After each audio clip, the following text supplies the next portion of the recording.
Explosion, I will praise the everlasting God. God's missioner, Deborah Nyembo from Norway. She brings you a happy concert of praise and worship God.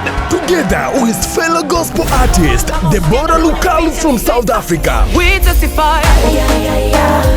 Ada from Nigeria. In the morning.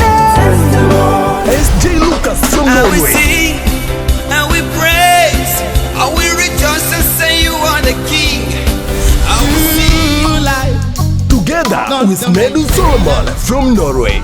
It is to be held at Oslo Concert House, Norway, Saturday of 12th June 2020, starting at 3 p.m. o'clock. Tickets are available at www.ticketmaster.com for only 280 crowns for adults and 100 crowns for children. Take your ticket before April 1st for only 250 crowns, and buying tickets at the entry doors will be 350 crowns. For more info, please contact +47 92 52 17 07, and at the doors will be given CD, picture and snacks. Don't plan to miss it.